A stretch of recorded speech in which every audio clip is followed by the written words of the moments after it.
नई शिक्षा नीति में एमफिल को ख़त्म कर दिया गया है और कई सारे उच्च शिक्षा नीति में बदलाव किया गए हैं और इसके चलते कई सारे क्षेत्रों से कई सारी आवाज़ें आ रही हैं। इनमें दिल्ली यूनिवर्सिटी और जेएनयू के टीचर्स भी शामिल हैं।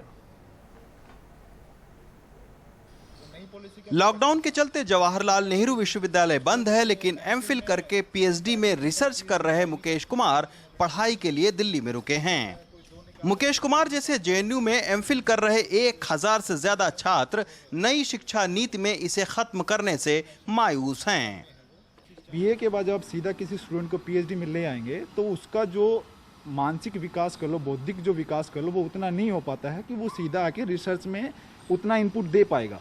एमफिल में वो चीज़ें सीखता है, टीचर के साथ डायलॉग में जाता है, वो नई चीज़ें पता करता है, रिसर्च को कैसे किया जाता है उसके बारे में एक समझ उसकी विकसित होती है। वो एक एमफिल बहुत अहम उसमें रोल प्ले करता है। अगर मुझे 2 साल के दौरान मुझे पता चला कि मैं जो रिसर्च के लिए कैपेबल ही नहीं हूँ तो मैं वहाँ से मूव कर जाऊँगा, मैं उसको छोड़ सकता हूँ, ठीक है। और उस केस में मेरे पास एक डिग्री भी होगी, ठीक है। लेकिन इस केस में समझिए कि एमफिल को हटा के आप पीएचडी को ले आए हैं सीधा, और उसका टाइम पीरियड भी 4 साल कर दिया, जो कि बार बार ये सरकार एक अजीब सा वो एग्जांपल देती है कि हम जो है टाइम को बचा रहे हैं। रिसर्च कोई टाइम बचाने का गेम नहीं है। जेएनयू टीचर्स एसोसिएशन के वाइस प्रेसिडेंट अजमेर सिंह भी मानते हैं कि नई शिक्षा नीति में रिसर्च से ज्यादा करस्पॉन्डेंट कोर्स यानी दूरस्थ कोर्स को बढ़ावा दिया जा रहा है। रिसर्च डिग्री किसी को हम बंद कर रहे हैं तो निश्चित रूप से उस रिसर्च डिग्री के बंद करने से वो स्टूडेंट्स वहाँ नहीं आएगा, और वहाँ नहीं आएगा तो स्टूडेंट्स को हायर एजुकेशन में रिसर्च की गवर्नमेंट ऑफ इंडिया ये कह रही है कि हायर एजुकेशन में हमें रिसर्च और इनोवेशन के लिए ज़्यादा बल देना है। तो बल देने का एक पैटर्न तो एमफिल कोर्स को कंटिन्यू रखना चाहिए, तभी तो वो आगे कुछ दे पाएंगे, बढ़िया कर पाएंगे। अगर आप उनको नहीं वहाँ से उस कोर्स को ही बंद करेंगे तो वो एक तरह से टीचिंग, लर्निंग और रिसर्च का जो प्रोसेस है वो फास्ट हो जाएगा। आप किसी, मान लीजिए आप ऐसे भी कह सकते हैं +2 करते हम सीधे रिसर्च कराएंगे, ऐसे नहीं करा सकते। आप उन स्टूडेंट्स को पूरे पैटर्न पहले समझाएंगे।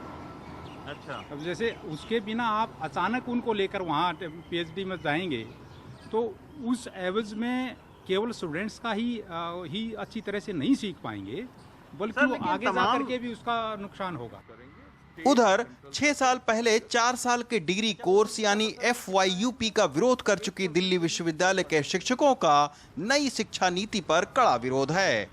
हालांकि दिल्ली विश्वविद्यालय शिक्षक संघ जहां इसे निजीकरण की कोशिश मान रहा है, वहीं एक धड़ा इसके कुछ प्रावधानों का स्वागत भी कर रहा है। ये लोग क्लेम कर रहे हैं कि 2 साल में डिप्लोमा दिया जाएंगे, 3 साल में एक इंटरमीडिएट डिग्री और 4 साल में अंडर ग्रेजुएट स्टडीज़ के लिए एक डिग्री दिया जाएंगे। तो उसमें तो जो फ़र्क है वो बाद में, क्योंकि जो 4 साल वाले करेंगे वो MA के डिग्री 2 साल के बदले में 1 साल में करेंगे। तो ये मेरे को नहीं लगता है कि कोई स्टूडेंट्स को कोई फ़ायदा पहुंच रहा है। ये नहीं, मैं दिल्ली विश्वविद्यालय में टीचर हूँ तो ये हमें पता है कि 4500 के ऊपर तो हमारे यहीं एडॉप्ट टीचर्स हैं। तो मनसा क्या है सरकार का ये बोलना कि एक साथ में कि अपॉइंटमेंट होंगे फैकल्टी का, और उधर से फॉरेन फैकल्टी भी आ सकते हैं, जो मर्जी पैसा से काम हो सकता है। बोर्ड ऑफ गवर्नर्स डिसाइड करेंगे कि कितना फैकल्टी चाहिए, नहीं चाहिए, जिसमें कोई डेमोक्रेटिक हिस्सेदारी नहीं होंगे। तो हमारे लिए तो ये कुछ नहीं है।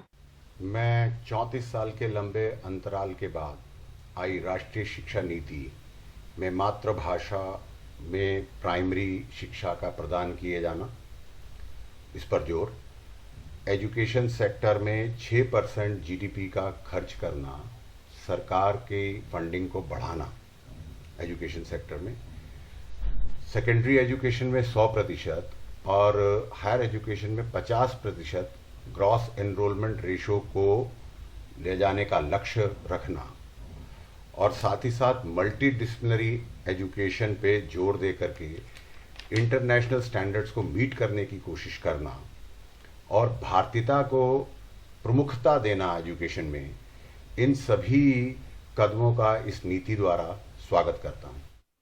शिक्षा नीति में दलित और पिछड़ों को ज्यादा स्कॉलरशिप और शिक्षा पर जीडीपी का 6% खर्च करने का वादा सकारात्मक उम्मीद भी पैदा करता है। लेकिन उच्च शिक्षा के आधारभूत ढांचे के लिए अगर सरकार ने निजी कंपनियों की ओर देखना शुरू किया तो इससे शिक्षा के निजीकरण का डर भी बना रहेगा। नई दिल्ली से मनोज ठाकुर के साथ रवीश रंजन शुक्ला, एनडीटीवी इंडिया।